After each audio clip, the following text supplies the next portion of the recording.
Halo semuanya, balik lagi bareng Mila. Apa kabar kalian hari ini? Semoga selalu sehat dan bahagia.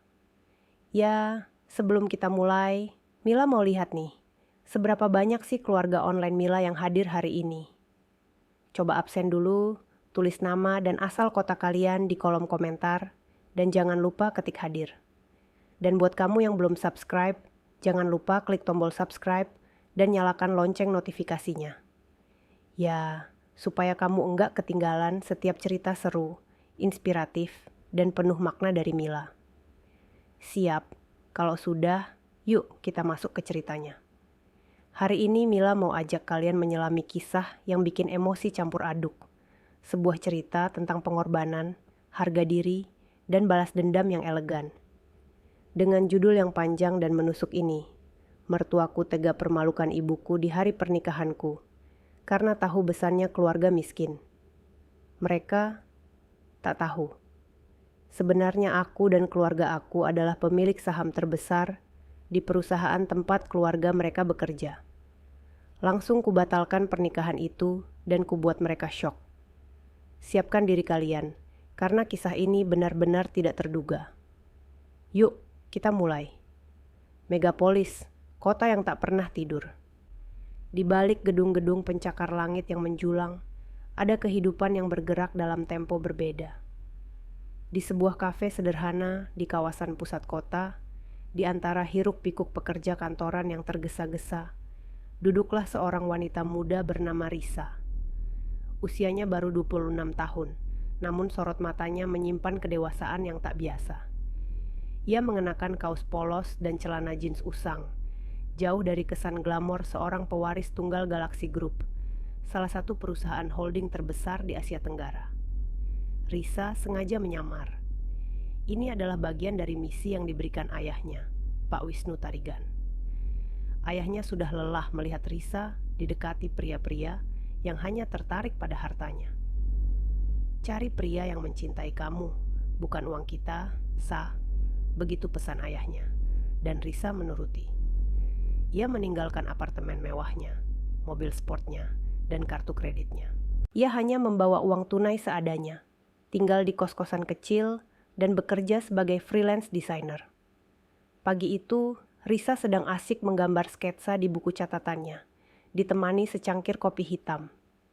Pikirannya melayang, teringat percakapannya dengan asisten pribadinya Rian. Rian selalu mengkhawatirkannya, takut Risa akan mendapat masalah. Risa, sampai kapan kamu akan pura-pura seperti ini? Kamu itu direktur utama Galaxy Group, bukan seniman jalanan, kata Rian dengan nada frustrasi di telepon. Ini bukan pura-pura, Rian. Ini hidup yang aku pilih. Aku ingin tahu rasanya berjuang dari nol dan menemukan sesuatu yang tulus, jawab Risa fantasi. Tapi bagaimana jika ada yang mengincar posisimu di kantor? Kamu sudah terlalu lama cuti, desak Rian. Semua aman terkendali kok, tenang saja. Ayahku juga mendukungku, Risa meyakinkan. Saat itulah pintu kafe terbuka dan seorang pria muda masuk. Rambutnya disisir rapi, dengan wajah lelah namun memancarkan aura kebaikan. Ia mengenakan seragam kasual dari sebuah perusahaan yang Risa kenali sebagai logo perusahaan marketing di bawah naungan Galaxy Group, namanya Damar. Ia memesan kopi dengan suara lembut. Saat sedang menunggu, Damar mengambil ponselnya dari dalam tas. Namun, tangannya yang lelah tak sengaja menyenggol cangkir kopi yang baru saja disajikan, hingga tumpah membasahi seragamnya. Wajahnya langsung memerah karena malu dan kesal. Ya ampun, ceroboh sekali sih, gerutunya pada diri sendiri sambil buru-buru mengambil tisu. Risa, yang melihat kejadian itu, tidak bisa tinggal diam. Tanpa ragu, ia bangkit dari kursinya. Tidak apa-apa, biar saya bantu, katanya sambil memberikan beberapa lembar tisu bersih. Damar mendongak, matanya yang indah beradu pandang dengan mata Risa. Ada kehangatan di sana. Terima kasih banyak, ucap Damar pelan. Maaf, jadi merepotkan. Tidak merepotkan sama sekali. Lain kali hati-hati ya. Risa tersenyum tulus. Dari percakapan singkat itu, Obrolan mereka mengalir. Risa menawarkan Damar untuk duduk bersamanya, dan Damar mengangguk ragu-ragu. Mereka membicarakan hal-hal ringan, mulai dari pekerjaan, hobi, hingga cita-cita. Risa terpesona. Di hadapannya, Damar adalah sosok yang apa adanya, tidak dibuat-buat, dan ceritanya tentang perjuangan hidupnya sebagai anak sulung yang harus membantu keluarga terdengar begitu tulus.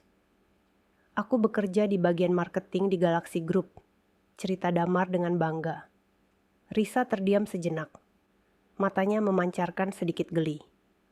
Oh, Galaxy Group, perusahaan yang besar, ya, katanya pura-pura kagum. Ya, tapi gaji staf seperti aku yang pas-pasan. Semua buat bantu orang tua dan adikku Bima. Bima juga kerja di sana, tapi dia lebih senior. Damar menjelaskan, tanpa sedikit pun tahu bahwa di hadapannya adalah putri dari pemilik Galaxy Group itu sendiri. Damar melanjutkan ceritanya bahwa ibunya, yang sangat materialistis, selalu mendesaknya untuk mencari wanita kaya. Katanya sih, biar bisa angkat derajat keluarga, ucapnya dengan nada sedih. Tapi aku tidak peduli. Aku hanya ingin menikah dengan orang yang baik dan tulus, seperti kata ayahku. Hati Risa tersentuh. Ternyata, ia dan Damar punya pemikiran yang sama. Ia menemukan apa yang selama ini ia cari, dan kesederhanaan. Seminggu berlalu.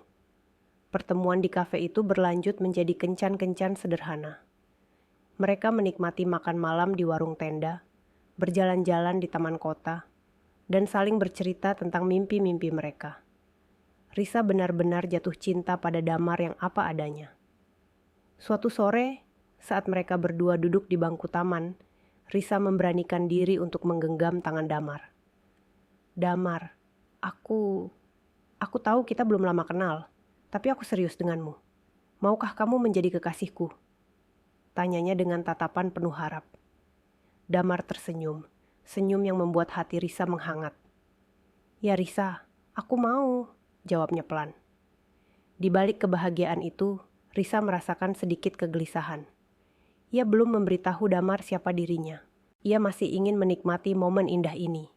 Momen di mana ia dicintai bukan karena statusnya, melainkan karena dirinya sendiri. Ia tahu, suatu saat nanti ia harus mengungkapkannya. Namun, ia berharap saat itu tiba, cinta Damar sudah cukup kuat untuk menerima kenyataan pahit itu. Sementara itu, di rumah Damar, ibunya, Bu Rosa, terus mengomel. Damar, sampai kapan kamu mau pacaran sama wanita biasa itu? Apa sih yang bisa dia kasih ke keluarga kita? Kamu itu tampan, pintar, kamu harusnya dapat yang lebih baik. Damar hanya terdiam. Ia tidak ingin berdebat. Ia hanya ingin cintanya diterima apa adanya. Sama seperti Risa yang menerima dirinya. Namun, ia tidak tahu bahwa kerikil tajam sudah menunggu di depan mata. Kerikil itu bukan hanya akan menyakitinya, tetapi juga akan menghancurkan segalanya. Dan semua itu bermula dari satu rahasia besar yang disembunyikan Risa. Hubungan Risa dan Damar semakin serius. Setelah 3 bulan bersama, Risa merasa inilah saatnya untuk melangkah lebih jauh. Ia mengajak Damar makan malam romantis di sebuah warung soto langganannya. Di tengah obrolan santai, Risa mengeluarkan sebuah kotak beludru kecil dari sakunya. Damar terkejut. Di dalamnya bukan cincin berlian mahal, melainkan cincin perak sederhana dengan ukiran nama mereka. Damar, kata Risa. Suaranya bergetar. Aku tahu aku bukan wanita kaya. Aku tidak punya mobil mewah. Dan aku hanya seorang freelance designer dengan penghasilan pas-pasan. Tapi aku punya cinta yang tulus dan hati yang hanya untukmu. Maukah kamu menikah denganku? Mata Damar berkaca-kaca. Tanpa ragu, ia mengangguk. Ya Risa, aku mau. Keduanya berpelukan, tidak peduli dengan keramaian di sekitar mereka. Kebahagiaan itu terasa begitu murni. Kabar baik itu disambut bahagia oleh Ibu Risa, Bu Ratna, yang selama ini telah mengikuti kisah cinta anaknya. Bu Ratna, seorang wanita yang sederhana dan bijaksana, langsung mengajak Risa untuk segera bertemu dengan keluarga Damar. Ibu ingin melihat sendiri pria yang berhasil menaklukkan hati putri kesayangan ibu, katanya dengan senyum tulus. Namun, di rumah Damar, kabar itu disambut dengan respons yang sangat berbeda. Bu Rosa, ibu Damar, langsung melontarkan kekesalan. Apa? Menikah? Dengan wanita miskin itu? Kamu ini sudah gila, Damar. Gaji kamu saja tidak cukup untuk memenuhi kebutuhan sehari-hari. Apalagi kalau menikah dengan wanita keras seperti dia. Bima, adik Damar, ikut menambahkan. Betul, Mas. Dia itu cuman freelance designer. Kalau lagi sepi proyek, mau makan apa? Seharusnya Mas menikah dengan atasan di kantor yang kaya raya, biar kita semua kecipratan. Damar sedih. Ia mencoba menjelaskan betapa tulusnya Risa, namun kata-katanya tidak didengar. Akhirnya, ia membujuk keluarganya untuk setidaknya bertemu dengan keluarga Risa. Kita lihat saja dulu, Bu. Kalau tidak cocok, kita bisa bicarakan lagi, bujuk Damar. Hari yang dinanti pun tiba. Pertemuan keluarga diadakan di rumah Damar, sebuah rumah yang lumayan besar, mencerminkan status keluarga yang merasa sudah berada. Keluarga Risa datang dengan mobil sewaan yang terlihat biasa saja. Bu Ratna mengenakan kebaya sederhana, dan ayah Risa, Pak Wisnu, memakai kemeja batik yang sudah agak pudar. Mereka disambut dengan tatapan meremehkan oleh Bu Rosa dan Bima. Hanya ayah Damar, Pak Bakti, yang menyambut mereka dengan senyum ramah. Silakan, silakan masuk, ucap Pak Bakti hangat. Terima kasih, Pak, jawab Pak Wisnu. Saat duduk, suasana menjadi canggung. Bu Rosa langsung melancarkan interogasi. Jadi, Mbak Risa ini kerjanya apa? Damar bilang freelance? Pasti penghasilannya tidak menentu kan? Tanyanya dengan nada sinis. Risa, yang sudah terbiasa dengan pertanyaan seperti ini, menjawab dengan tenang. Ya Bu, saya memang freelance designer, tapi alhamdulillah penghasilannya cukup untuk hidup sederhana. Cukup untuk hidup sederhana ya? Gumam Bu Rosa, menyindir. Zaman sekarang, hidup sederhana itu susah loh, apalagi kalau sudah punya anak. Bima, yang selama ini diam, ikut menyela. Ya Bu, lebih baik cari yang mapan. Seperti saya, kan kerja di Galaxy Group sudah jelas gajinya, tunjangan, dan bonusnya. Ia melirik Risa dengan tatapan sombong. Beda sama freelancer yang masa depannya tidak jelas. Risa menahan senyumnya. Ia tahu Bima bekerja di perusahaannya. Ia tahu Bima adalah seorang staf yang seringkali bermalas-malasan dan mengeluh tentang gajinya. Namun, ia diam. Ia hanya membiarkan Bima dan Bu Rosa terus berkobar-kobar. Ibu Risa, Bu Ratna, yang merasa anaknya diinjak-injak, mencoba mendinginkan suasana. Hidup itu bukan cuma tentang uang, Bu. Yang penting anak-anak bisa bahagia, katanya dengan lembut. Bahagia? Bahagia tidak bisa beli beras, Bu. Bahagia itu butuh uang. Lihat saja Damar dan Bima. Saya sekolahkan mereka tinggi-tinggi agar bisa dapat pekerjaan bagus di perusahaan besar seperti Galaxy Group, jawab Bu Rosa dengan suara lantang. Suasana semakin tegang. Damar merasa sangat malu dan tidak nyaman. Ia menatap Risa, dan Risa hanya mengangguk seolah mengatakan, tenang saja. Risa memegang tangan Damar di bawah meja, mencoba memberikan kekuatan. Setelah pertemuan yang penuh drama itu berakhir, keluarga Risa pamit pulang. Di perjalanan, Bu Ratna bertanya pada suaminya, apa tidak sebaiknya kita beritahu saja siapa kita sebenarnya, Pak? Ibu tidak tega melihat Risa direndahkan seperti itu, katanya. Pak Wisnu tersenyum. Biarkan saja, Bu. Mereka belum tahu siapa yang mereka hina. Kita lihat saja sampai mana kesombongan mereka. Meskipun Bu Rosa terus mengancam dan melarang, Damar tetap teguh. Ia percaya pada cintanya pada Risa. Akhirnya, dengan berat hati dan syarat-syarat yang menyakitkan, Bu Rosa menyetujui pernikahan itu. Ia memaksa Risa untuk memberikan uang mahar yang besar, yang dengan mudah dipenuhi oleh Risa dari simpanan pribadinya. Padahal ia bisa saja meminta jauh lebih dari itu pada ayahnya. Persiapan pernikahan dimulai, namun dengan suasana yang tidak menyenangkan. Risa dan Damar merencanakan pernikahan sederhana, tetapi Bu Rosa mengambil alih. Ia bersikeras menggelar pernikahan mewah di sebuah hotel bintang 5 dengan tamu-tamu penting dari relasi bisnisnya. Alasannya satu, untuk menunjukkan bahwa putranya tidak menikah dengan wanita kere. Di sisi lain, ia berulang kali mengingatkan Risa dan keluarganya agar tahu diri dan jangan bikin malu. Malam Midodareni tiba, Risa dan Damar dan keluarga mereka berkumpul. Bu Rosa menyambut semua tamu dengan senyum lebar, memamerkan perhiasan yang ia kenakan. Ia menyapa setiap tamu penting dengan penuh keramahan. Tetapi ketika tiba giliran keluarga Risa, ia hanya bersikap dingin. Ia bahkan tidak memperkenalkan keluarga Risa pada tamu-tamu lainnya. "Oh, itu keluarga besar saya," bisiknya pada salah satu tamu, sambil melirik Risa dan keluarganya dengan tatapan jijik. "Mereka cuma orang biasa, jangan terlalu pedulikan mereka." Ibu Risa, Bu Ratna, menahan sakit hati. Ia mencoba tersenyum, tetapi air matanya hampir tumpah. Ayah Risa, Pak Wisnu, hanya bisa menggenggam tangan istrinya, mencoba menenangkan. Risa, yang menyaksikan semua itu dari kejauhan, mengepalkan tangannya. Ia ingin sekali membuka identitasnya saat itu juga, tetapi ia tahu bahwa rencana besarnya akan lebih memuaskan. Ia hanya bisa menatap ibunya dengan tatapan penuh penyesalan. Hari pernikahan tiba. Hotel bintang 5 itu dipenuhi dengan tamu-tamu berpakaian mewah, para pebisnis besar, dan relasi-relasi penting dari keluarga Bu Rosa. Risa, yang mengenakan gaun pengantin sederhana, namun pas di badannya terlihat menawan. Di sampingnya Damar, yang mengenakan setelan jas yang indah, memancarkan ketampanan yang luar biasa. Di tengah acara, Bu Rosa naik ke atas panggung. Ia mengambil mikrofon dan mulai memberikan pidato sambutan. "Saya ingin mengucapkan terima kasih kepada semua tamu undangan yang sudah hadir," katanya dengan suara lantang.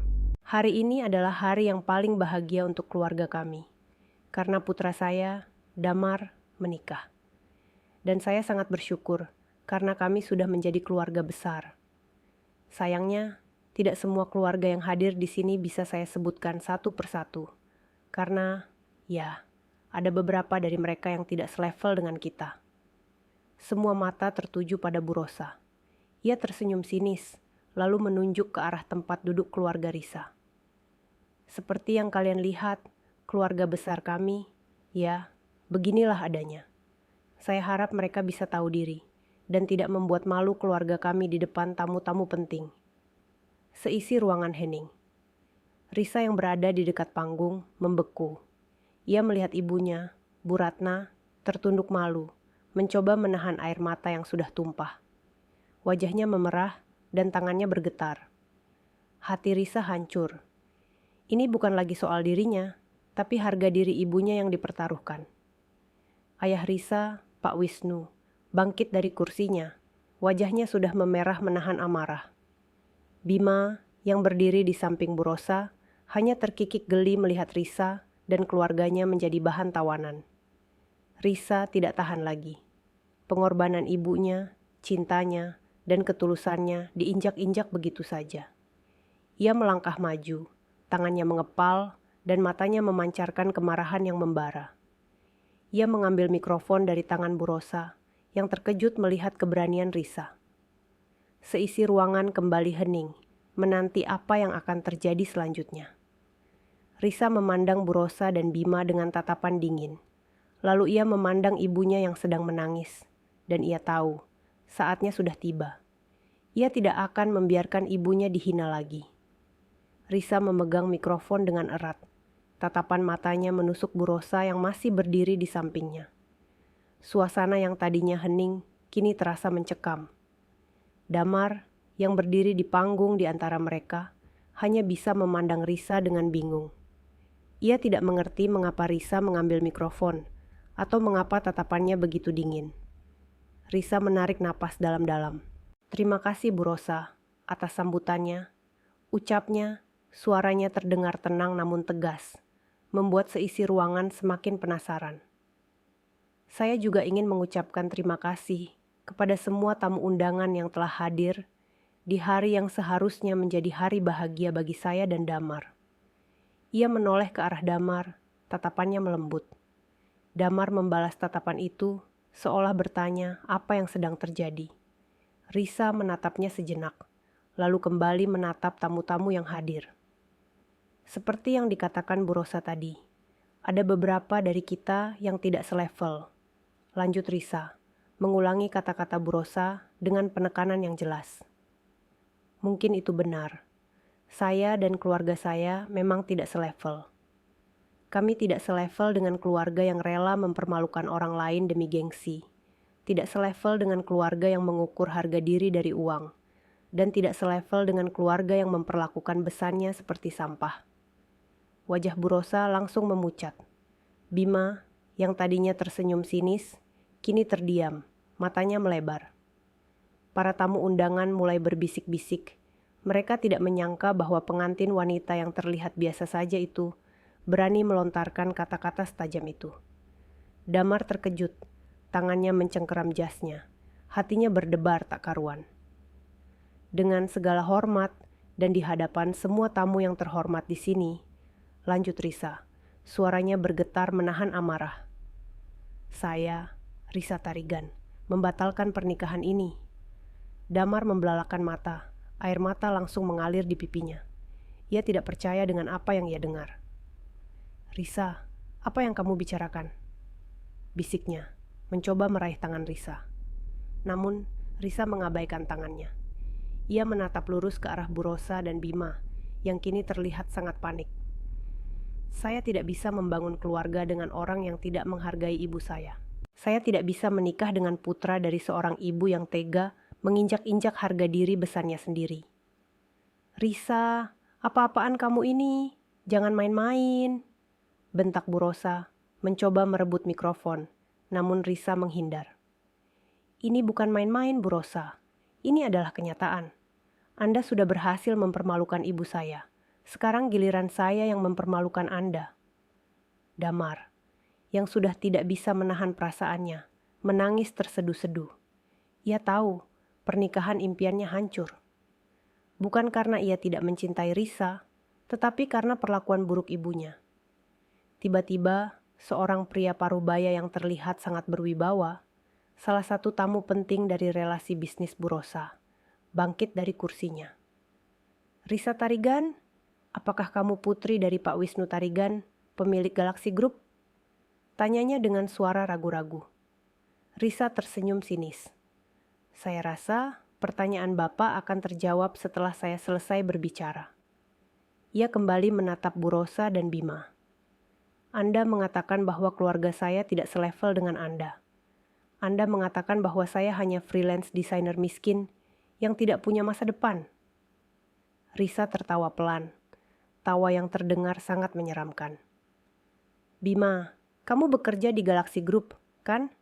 Kamu tahu siapa pemiliknya? Bima terdiam, wajahnya pucat pasi. Ia menatap Risa, lalu menatap orang tua Risa yang kini berdiri dengan tegap. Ia tidak percaya dengan apa yang ia lihat. Perkenalkan, kata Risa, suaranya lantang dan penuh kemenangan. Saya Risa Tarigan. Saya adalah direktur utama dan pemilik saham terbesar di Galaxy Group. Seketika, ruangan yang tadinya ribut dengan bisik-bisik, kini sunyi senyap. Semua orang membeku di tempatnya. Bu Rosa terhuyung mundur, matanya melebar tak percaya. Bima jatuh terduduk di lantai. Ia tidak bisa berkata-kata. Mereka menyadari wanita yang selama ini mereka hina, wanita yang mereka sebut miskin dan tidak punya masa depan, adalah atasan mereka dan orang yang paling berkuasa di perusahaan tempat mereka bekerja. Risa menoleh ke arah keluarganya, lalu tersenyum. Ayahnya, Pak Wisnu, mengangguk bangga. Ibunya, Bu Ratna, kini tidak lagi menunduk. Ia menatap Bu Rosa dengan tatapan tajam, seolah membalas semua penghinaan yang telah ia terima. Saya mohon maaf kepada semua tamu yang sudah hadir, kata Risa. Suaranya kembali melembut, tetapi tetap terdengar tegas. Acara pernikahan ini tidak bisa dilanjutkan. Silakan nikmati hidangan yang sudah disediakan. Dan untuk Bu Rosa dan Bima, saya harap kalian menikmati sisa hari ini. Karena ini adalah hari terakhir kalian bisa berpesta seperti ini. Dengan kata-kata terakhir itu, Risa berjalan turun dari panggung. Ia tidak melirik Damar sedikit pun. Ia mengambil tangan ibunya dan ayahnya, lalu berjalan keluar dari ruangan itu, meninggalkan seisi ruangan yang masih syok, dan Damar yang terisak-isak di atas panggung sendirian. Bu Rosa dan Bima tidak bisa berkata-kata. Mimpi mereka untuk menjadi besan dengan keluarga kaya tiba-tiba hancur berkeping-keping. Mereka menyadari, hari itu mereka bukan hanya kehilangan menantu, tetapi juga segalanya yang mereka miliki. Mereka tidak tahu bahwa hari-hari kebangkrutan yang mengerikan sudah menanti mereka di depan mata. Damar berdiri di atas panggung sendirian. Tangisnya tak bisa dibendung. Setelan jas yang seharusnya menjadi simbol kebahagiaan, kini terasa seperti belenggu yang berat. Di bawah panggung, para tamu undangan berbisik-bisik. Beberapa di antaranya menatapnya dengan tatapan kasihan, sementara yang lain dengan tatapan menghakimi. Ini adalah hari terburuk dalam hidupnya. Impian pernikahan yang sudah ia bayangkan hancur lebur di hadapan ratusan orang. Dan yang lebih menyakitkan, Risa pergi begitu saja tanpa menoleh sedikit pun. Ia menoleh ke arah ibunya, Bu Rosa, dan adiknya, Bima. Mereka tidak lagi terlihat sombong seperti tadi.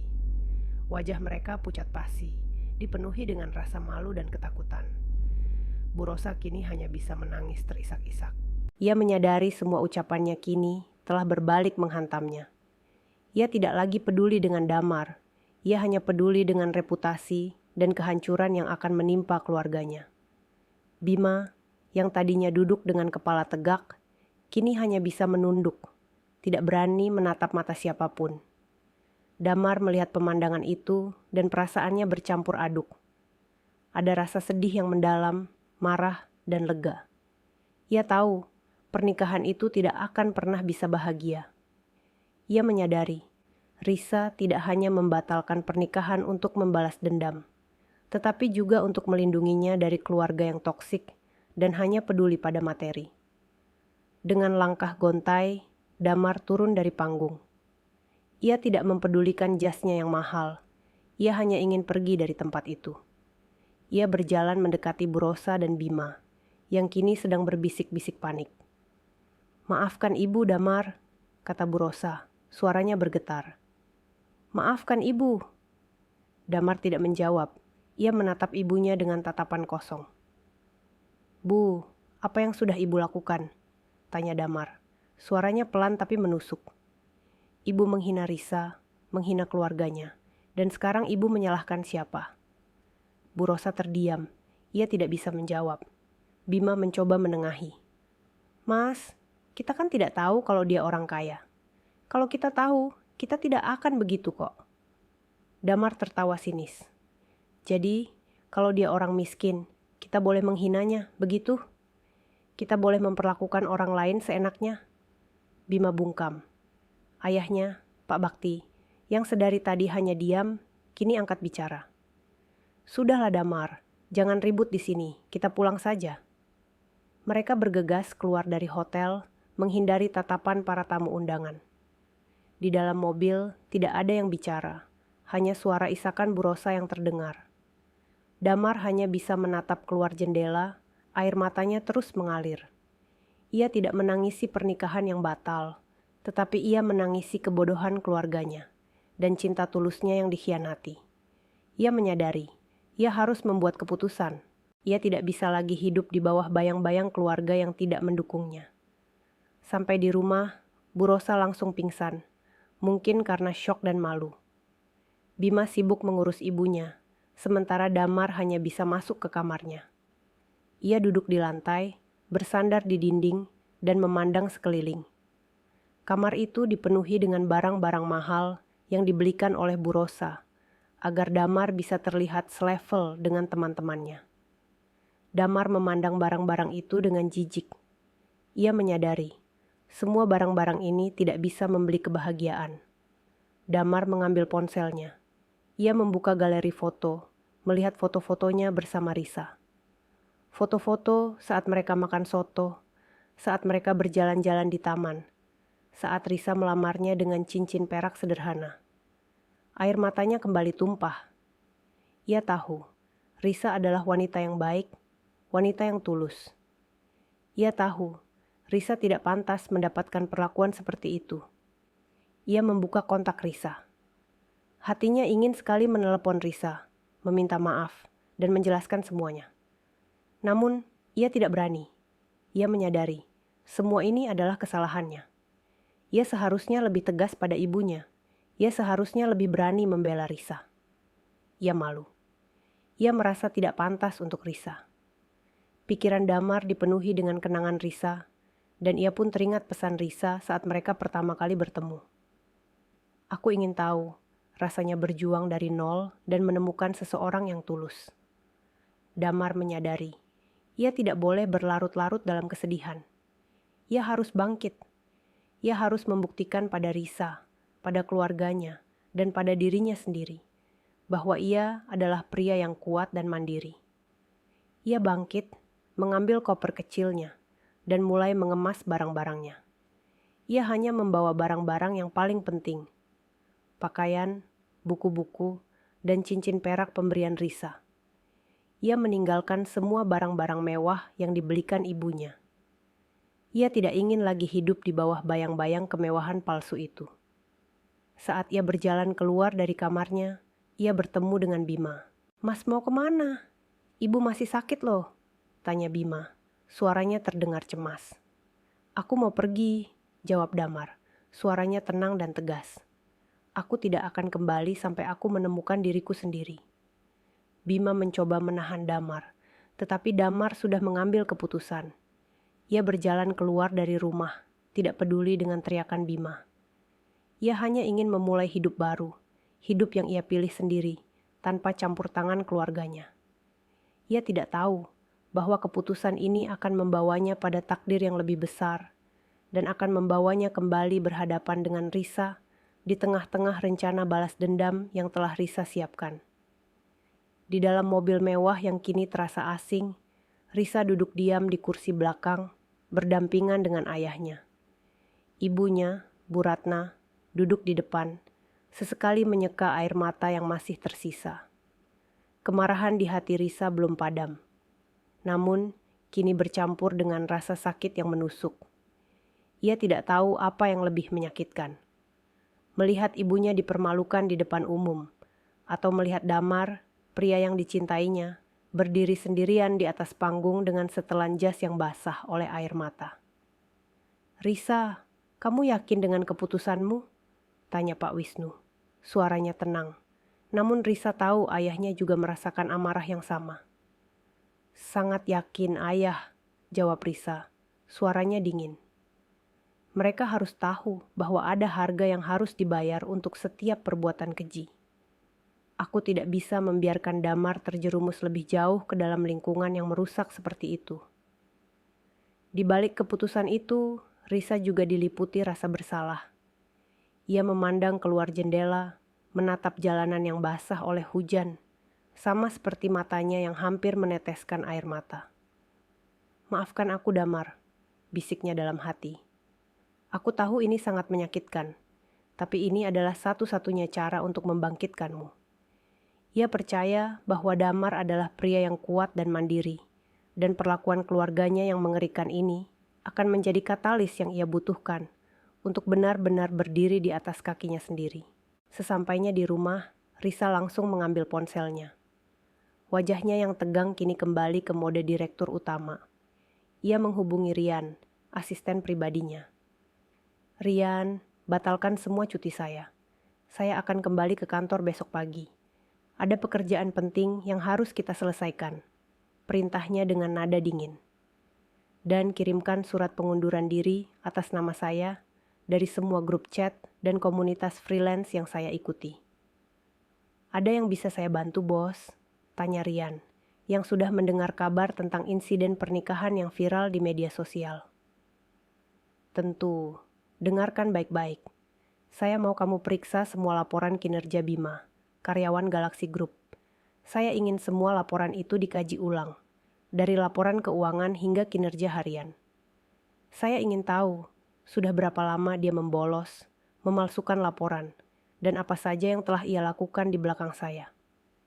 Semua bukti harus dikumpulkan dengan rapi, perintah Risa. Siap, Bos, jawab Rian. Suaranya tegang. Satu lagi, tambah Risa. Kirimkan tim audit internal ke perusahaan catering Bu Rosa. Cari celah sekecil apapun. Saya ingin semua kontrak mereka dengan Galaxy Group dibatalkan. Saya ingin mereka bangkrut. Saya tidak mau ada satupun aset yang tersisa. Risa mengakhiri panggilan itu. Ia mengepalkan tangannya. Ini bukan balas dendam, ini adalah keadilan, gumamnya. Keadilan untuk ibuku dan keadilan untuk Damar. Sementara itu, di sebuah rumah sederhana di pinggir kota, Damar melangkah keluar dari taksi, membawa koper kecilnya. Ia menyewa sebuah kamar kos-kosan dengan uang simpanannya. Udara malam terasa dingin, namun hatinya terasa lebih dingin. Ia sendirian. Ia tahu, ia telah membakar semua jembatan dengan keluarganya. Tidak ada lagi tempat untuk kembali. Namun, di dalam hatinya, ia merasa sedikit lega. Ia tidak lagi harus mendengar omelan ibunya. Ia tidak lagi harus merasa malu karena adiknya yang sombong. Ia bebas. Malam itu, Damar tidak bisa tidur. Ia terus memandang cincin perak pemberian Risa. Ia teringat janji Risa bahwa ia akan selalu ada untuknya. Namun, kini ia sendirian. Air matanya kembali tumpah. Risa, mengapa kamu melakukan ini? Mengapa kamu tidak memberitahuku siapa kamu sebenarnya? Bisiknya, di tengah isak tangis. Di sisi lain, kehidupan Bu Rosa dan Bima berubah 180 derajat. Setelah dipermalukan di depan umum, mereka menjadi bahan gunjingan para tamu undangan. Semua relasi bisnis yang tadinya dekat, kini menjauhi mereka. Telepon yang tadinya berdering tiada henti, kini sunyi. Pagi harinya, Bima datang ke kantor dengan wajah lelah dan pikiran kacau. Ia masih tidak percaya bahwa Risa, wanita yang ia remehkan, adalah direktur utamanya. Sesampainya di meja kerjanya, ia menemukan sebuah surat. Surat itu berasal dari divisi HRD. Tangannya bergetar saat ia membacanya. Berdasarkan hasil audit internal dan laporan investigasi, Anda, Bima Santoso, terbukti telah melakukan pelanggaran berat terhadap kode etik perusahaan, termasuk ketidakhadiran tanpa keterangan dan penyalahgunaan wewenang. Oleh karena itu, perusahaan memutuskan untuk memberhentikan Anda dari jabatan Anda, terhitung mulai hari ini juga. Wajah Bima langsung pucat pasi. Ia tidak percaya dengan apa yang ia baca. Ini tidak mungkin, ini pasti salah, ini pasti ulah Risa. Teriaknya, membuat semua rekan kerjanya terkejut. Pada saat yang sama, di rumah, Bu Rosa juga mendapatkan kabar buruk.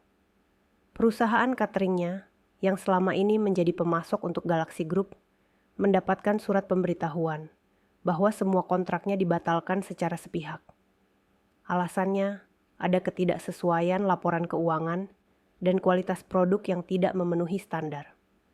Semua alasan itu dibuat-buat, dan Bu Rosa tahu itu. Tidak mungkin, ini tidak mungkin, ini pasti ulah Risa. Teriaknya, sambil melempar surat itu ke lantai. Ia merasa dunia sudah runtuh. Ia kehilangan menantu kaya, dan kini ia akan kehilangan segalanya. Bu Rosa dan Bima mencoba menghubungi Risa, tetapi ponsel mereka sudah diblokir. Mereka mencoba menghubungi keluarga Risa, tetapi tidak ada yang menjawab. Mereka menyadari mereka sudah terjerat dalam jerat balas dendam yang elegan dari Risa. Di sisi lain, di ruangannya yang mewah di lantai teratas gedung Galaxy Group, Risa duduk di kursi kebesarannya. Matanya memandang keluar jendela, menatap kota megapolis yang sibuk. Di hadapannya ada tumpukan laporan kinerja Bima yang penuh dengan catatan merah dan laporan audit perusahaan Bu Rosa yang penuh dengan kejanggalan. Ia merasa sedikit lega, sedikit puas. Namun, ada satu hal yang masih mengganjal di hatinya. Rian, panggilnya tanpa menoleh. Bagaimana kabar Damar? Rian, yang sudah tahu betul kemana arah pembicaraan ini, menjawab dengan hati-hati. Dia sudah keluar dari rumah, bos. Dia menyewa kos-kosan kecil di daerah pinggiran kota. Dia juga sudah mulai mencari pekerjaan baru. Risa mengangguk pelan. Pastikan dia tidak kekurangan apapun, tapi jangan biarkan dia tahu. Kirimkan dia hadiah, buku, makanan, apapun yang dia butuhkan, tapi secara anonim. Siap, bos, jawab Rian, tersenyum. Ia tahu, di balik wajah dingin Risa, ada cinta yang sangat tulus untuk Damar. Risa kembali memandang keluar jendela. Hatinya terasa sakit, namun ia tahu, ia telah melakukan hal yang benar. Ia tidak bisa menikahi Damar, tidak sampai Damar benar-benar lepas dari pengaruh keluarganya yang toksik. Ia tahu, cinta mereka akan diuji dan ia harus menunggu. Menunggu sampai Damar siap, dan menunggu sampai Damar menemukan jati dirinya yang sebenarnya. Sementara itu, Damar duduk di sebuah bangku taman, di seberang kos-kosannya. Ia memandang ke atas, menatap langit yang dipenuhi bintang. Ia merasa sendirian, namun juga merasa penuh harapan. Ia tidak tahu apa yang akan terjadi di masa depan, namun ia tahu satu hal, ia akan berjuang. Ia akan membuktikan bahwa ia adalah pria yang kuat, pria yang tidak bisa diinjak-injak oleh siapapun.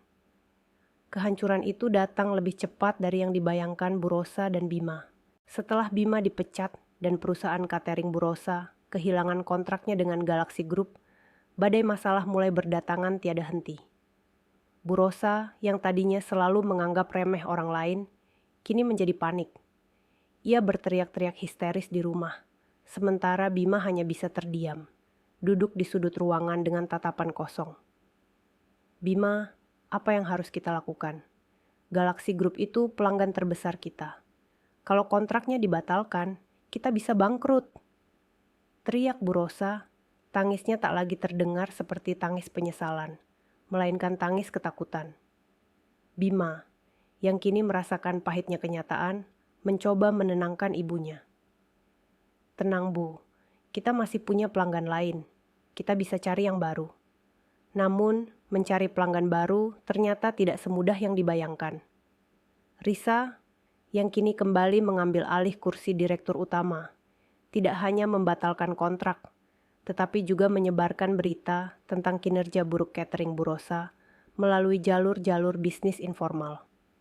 Ia memastikan bahwa tidak ada satupun perusahaan besar yang mau bekerja sama dengan mereka. Setiap kali Bu Rosa mengajukan proposal, ia selalu ditolak. Maaf Bu, kami dengar ada masalah dengan kualitas produk Anda. Begitu ucapan yang selalu ia terima. Bu Rosa dan Bima mulai putus asa. Mereka mencoba menghubungi relasi-relasi bisnis yang mereka banggakan, tetapi tidak ada yang mau membantu. Mereka semua menjauhi Bu Rosa, takut terkena imbas dari perseteruan dengan Risa Tarigan, yang kekuasaannya tidak mereka duga. Rumah mereka yang tadinya selalu dipenuhi tawa dan obrolan tentang kesuksesan, kini terasa sepi dan mencekam. Tagihan-tagihan mulai menumpuk. Tanpa pendapatan, mereka tidak bisa membayar gaji karyawan, utang bank, dan biaya operasional. Perlahan, tapi pasti, satu persatu aset mereka mulai dijual. Mobil mewah, perhiasan, dan akhirnya, rumah besar yang tadinya menjadi simbol kesombongan mereka, kini harus dijual untuk melunasi utang. Bu Rosa, yang tadinya selalu tampil dengan perhiasan dan pakaian mahal, kini terlihat lusuh dan tidak terawat. Bima, yang tadinya selalu menyombongkan diri sebagai karyawan Galaxy Group, kini hanya pengangguran yang terperangkap dalam keputusan sesaat. Mereka harus pindah ke sebuah rumah kontrakan kecil di gang sempit, jauh dari lingkungan mereka yang dulu. Mereka kehilangan segalanya, harta, reputasi, dan harga diri. Ini semua gara-gara kamu, Bu, teriak Bima suatu sore. Kalau ibu tidak menghina Risa, kalau ibu tidak membatalkan pernikahan itu, kita tidak akan seperti ini. Kenapa kamu menyalahkan ibu? Ini salah Risa, dia yang jahat, dia yang menghancurkan kita. Balas Bu Rosa, tangisnya kembali pecah. Dia tidak jahat, Bu. Kita yang jahat, kita yang sudah menghina orang tuanya. Kita pantas mendapatkan ini. Bima menunduk, air matanya tumpah. Aku bahkan tidak bisa mencari pekerjaan lagi, Bu. Semua perusahaan menolakku karena aku mantan karyawan Galaxy Group yang dipecat tidak hormat. Sementara itu, di sebuah ruangan yang sederhana, Damar sedang melayani pelanggan. Ia bekerja di sebuah toko buku kecil. Gajinya memang tidak seberapa, tetapi ia sangat bahagia. Ia bertemu dengan orang-orang baik, membaca buku-buku yang menginspirasinya, dan ia merasa mandiri. Ia menyadari, kebahagiaan sejati tidak bisa diukur dari harta. Meskipun ia tidak lagi berhubungan dengan keluarganya, ia masih mengkhawatirkan mereka. Ia mendengar desas-desus tentang perusahaan catering ibunya yang bangkrut dan adiknya yang dipecat. Hatinya merasa sakit. Namun, ia tidak tahu harus berbuat apa. Di sisi lain, Risa selalu mendapatkan laporan tentang Damar dari Rian. "Bos, Damar sudah mulai bekerja di toko buku. Dia terlihat bahagia," lapor Rian.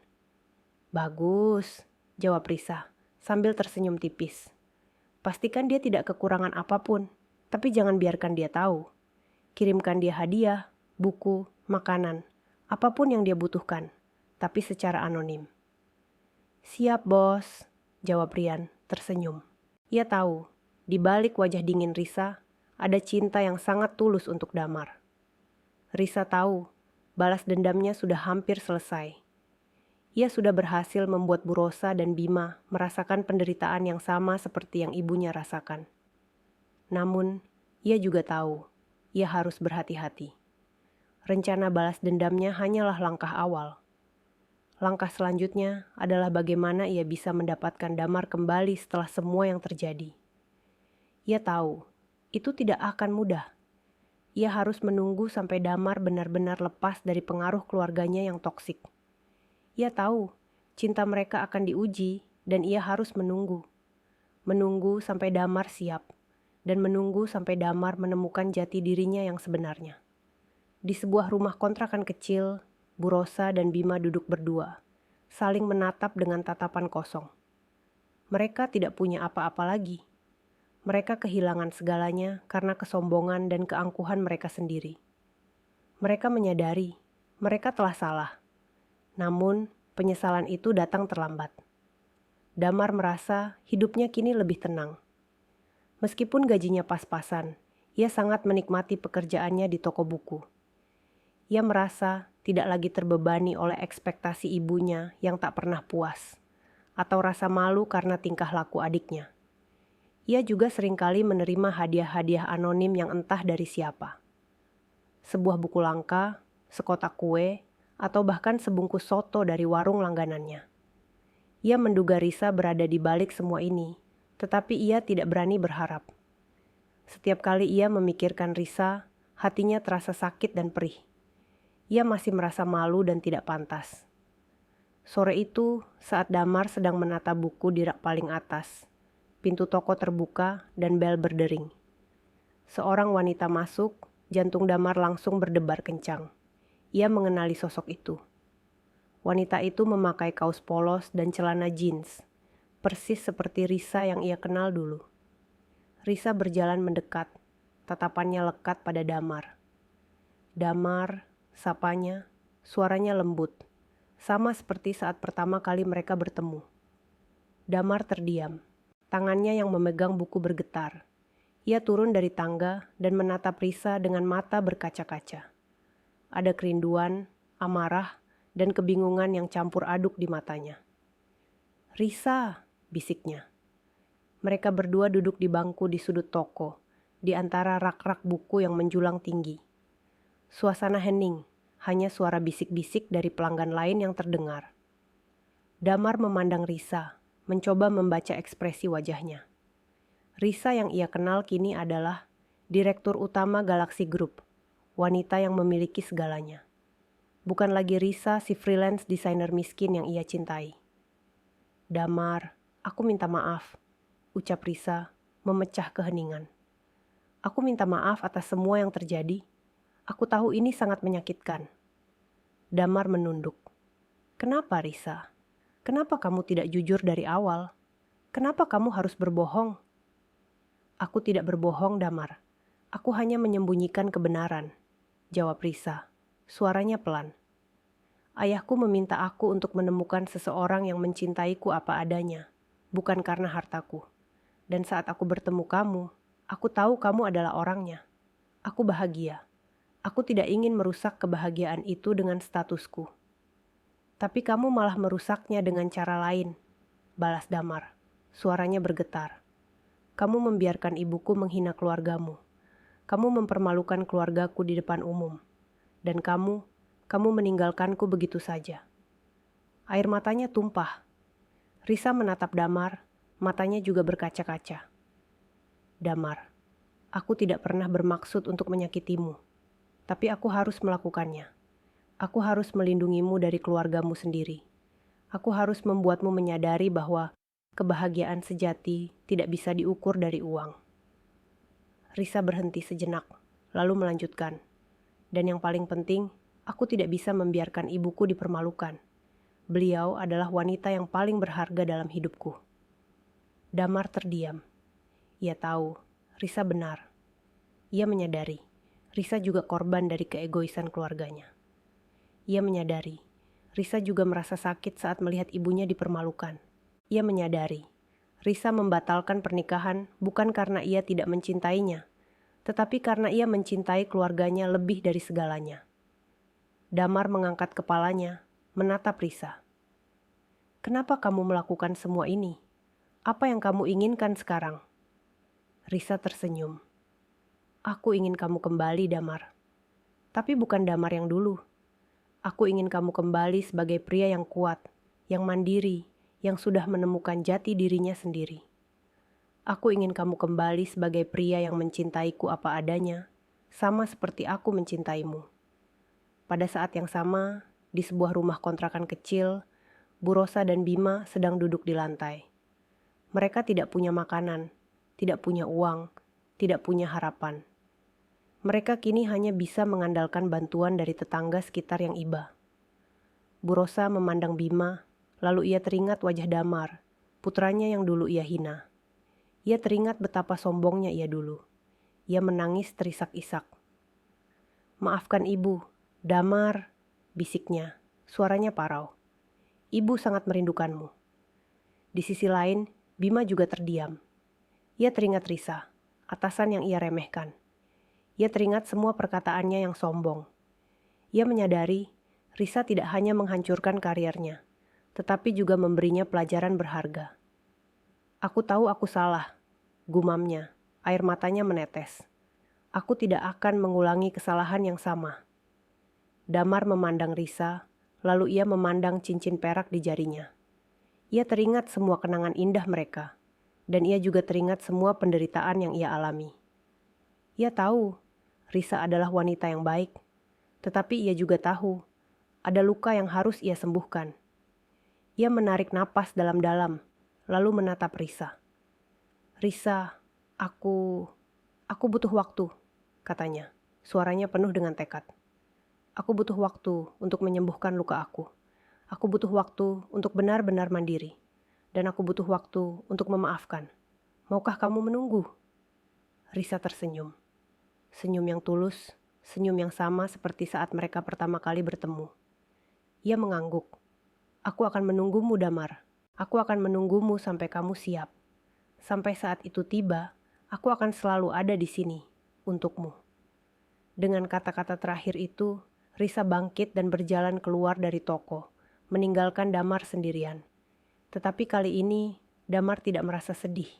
Ia merasa penuh harapan. Ia tahu, ia masih punya cinta, dan ia tahu, ia masih punya kesempatan. Ia tahu, ini bukan akhir dari segalanya, tetapi awal dari babak baru dalam hidupnya. Rumah kontrakan kecil itu terasa dingin dan kosong. Tidak ada lagi tawa atau celoteh sombong yang biasa terdengar. Hanya keheningan yang mencekam, diselingi isak tangis Bu Rosa yang parau. Di hadapannya, Bima duduk terdiam, memandang lantai yang kotor. Mereka kini tidak punya apa-apa. Harta mereka, rumah mewah mereka, reputasi mereka, Semuanya hilang. Mereka kehilangan segalanya, dan yang paling menyakitkan, mereka kehilangan Damar. "Bima, kenapa semua ini harus terjadi?" tanya Bu Rosa. Suaranya lemah. "Kenapa kita jadi seperti ini?" Bima, yang tadinya terdiam, kini angkat bicara. "Ini karena kita, Bu. Karena kesombongan kita. Karena kita terlalu sibuk memandang harta orang lain, sampai kita lupa bagaimana cara menghargai orang lain." Bu Rosa terdiam. Ia memandang Bima, dan ia melihat bayangan dirinya di mata Bima. Mereka berdua sama-sama sombong, sama-sama serakah, dan sama-sama kehilangan segalanya. Sore itu, Damar yang baru pulang kerja, membeli 2 bungkus nasi dan lauk seadanya. Ia mendengar kabar dari tetangga tentang keadaan keluarganya. Hatinya terasa sakit, namun ia tahu, ia harus melakukannya. Ia harus menemui mereka. Ia berjalan ke arah rumah kontrakan itu, jantungnya berdebar kencang. Ia tidak tahu apa yang harus ia katakan, atau bagaimana ia harus bereaksi. Ia hanya tahu, ia harus datang. Saat ia mengetuk pintu, Bima yang membukanya. Bima terkejut melihat Damar. Wajahnya yang kusam kini terlihat cerah, dan matanya memancarkan kelegaan. "Mas, kamu datang?" bisiknya. Suaranya bergetar. "Ya, aku datang." Damar mengangguk. Bima mempersilakan Damar masuk. Bu Rosa yang melihat Damar langsung memeluk putranya dengan erat. Ia menangis terseduh-seduh, tangisan yang penuh dengan penyesalan dan kerinduan. "Maafkan Ibu, Damar," bisiknya berulang-ulang. "Maafkan Ibu." Damar membalas pelukan ibunya. Air matanya juga tumpah. Ia tahu ibunya benar-benar menyesal. Ia tahu ibunya sudah mendapatkan pelajaran yang sangat berharga. Ia tidak marah lagi. Ia hanya merasa sedih. Sedih melihat keluarganya yang hancur. "Sudah, Bu, aku tidak apa-apa," bisik Damar, mencoba menenangkan ibunya. "Aku sudah memaafkan Ibu." Bu Rosa melepaskan pelukannya, menatap Damar dengan mata berkaca-kaca. "Ibu tidak hanya minta maaf pada kamu, Damar. Ibu juga minta maaf pada Risa, pada ibunya, pada ayahnya. Ibu sudah mempermalukan mereka semua. Ibu pantas mendapatkan semua ini." Bima mengangguk, air matanya menetes. "Mas, maafkan aku juga. Aku sudah sombong. Aku sudah menghina Risa. Aku benar-benar menyesal." Damar memandang Bu Rosa dan Bima. Ia tahu, mereka tidak berbohong. Mereka benar-benar menyesal. Ia tahu, ini adalah saatnya untuk memaafkan. Ia mengambil 2 bungkus nasi yang ia bawa. "Bu, Bima, ayo kita makan. Aku tahu, kita tidak punya apa-apa lagi. Tapi kita masih punya satu sama lain." Bu Rosa dan Bima menatap nasi bungkus itu, lalu menatap Damar. Air mata mereka kembali tumpah. Kali ini bukan karena kesedihan, melainkan karena kebahagiaan. Mereka tahu Damar sudah kembali, dan mereka tahu mereka masih punya kesempatan. Meskipun mereka sudah berdamai, Damar tahu ia tidak bisa kembali ke rumah ini. Ia tahu ia harus tetap berjuang sendiri. "Bu, Bima, aku akan bantu kalian sebisanya. Tapi kalian harus bangkit. Kalian harus cari pekerjaan. Kalian harus mulai dari nol lagi," katanya. Suaranya tenang namun tegas. Bu Rosa dan Bima mengangguk. Mereka tidak membantah. Mereka tahu Damar benar. Mereka harus berjuang. Mereka harus membuktikan bahwa mereka sudah berubah. Damar pulang ke kosannya dengan hati yang lega. Ia tahu babak baru dalam hidup keluarganya sudah dimulai. Babak yang penuh dengan penyesalan, pengampunan, dan perjuangan. Ia juga tahu ia harus tetap berjuang. Ia harus membuktikan pada Risa bahwa ia adalah pria yang mandiri. Ia harus menunjukkan pada Risa bahwa cintanya tidak salah. Di ruang tunggu kantor Risa, Bima duduk dengan gelisah. Ia telah menunggu hampir 1 jam. Setelah insiden pengungkapan identitas yang menggemparkan, reputasi keluarga Bima hancur. Bisnis mereka bangkrut, dan mereka kehilangan semua yang mereka miliki. Sekarang, ia datang untuk memohon. Pintu terbuka dan Risa keluar. Wajahnya tenang namun tegas. Tidak ada lagi amarah yang membara di matanya. "Ada apa?" tanyanya dingin. "Risa, saya mohon ampuni saya dan keluarga saya," kata Bima dengan suara bergetar. "Saya tahu saya telah berbuat salah. Saya telah meremehkan kamu dan menghancurkan hati ibumu." Risa tersenyum tipis. "Bima, aku tidak butuh maafmu. Aku juga tidak butuh pengakuanmu. Tapi yang aku butuh adalah kamu sadar bahwa setiap perbuatan ada konsekuensinya. Aku berharap kamu belajar dari semua ini." Risa melangkah masuk ke dalam kantornya, meninggalkan Bima yang masih membeku di tempatnya. Setelah semua yang terjadi, Risa menyadari bahwa balas dendamnya tidak membuatnya bahagia. Yang membuatnya bahagia adalah hidup tenang dan damai, tanpa dendam di hatinya.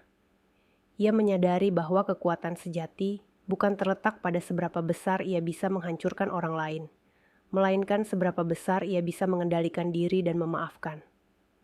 Sementara itu, Bu Rosa dan Bima juga menjalani hari-hari mereka dengan penuh penyesalan. Bu Rosa yang dulu angkuh kini menjadi wanita yang jauh lebih rendah hati. Ia mengambil pelajaran pahit dari kejadian itu dan mencoba untuk membangun kembali hidupnya. Begitu juga dengan Bima, ia sadar bahwa kekayaan bukanlah segalanya. Risa memilih untuk tidak menghukum mereka lebih jauh. Ia membiarkan mereka menghadapi konsekuensi perbuatan mereka sendiri. Ia fokus pada pengembangan perusahaannya, yang kini semakin sukses. Kisah Risa dan keluarga Bima menjadi pelajaran bagi banyak orang, bahwa kejujuran dan ketulusan jauh lebih berharga daripada kekayaan dan status. Akhirnya, Risa dan Damar menikah. Pernikahan mereka sederhana namun penuh cinta. Setelah Damar berhasil menjadi laki-laki yang mandiri dan berani. Mereka membangun keluarga kecil yang bahagia, di mana Risa bisa menemukan kedamaian yang selama ini ia cari. Ia hidup bahagia bersama Damar dan anak-anak mereka, meninggalkan masa lalu yang penuh dendam di belakangnya. Pesan moral dari kisah ini adalah, dendam hanya akan melukai diri sendiri. Kebahagiaan sejati bukanlah tentang membalas dendam, melainkan tentang memaafkan dan membangun hidup yang lebih baik. Kekuatan sejati terletak pada hati yang lapang, bukan pada kekayaan atau status sosial.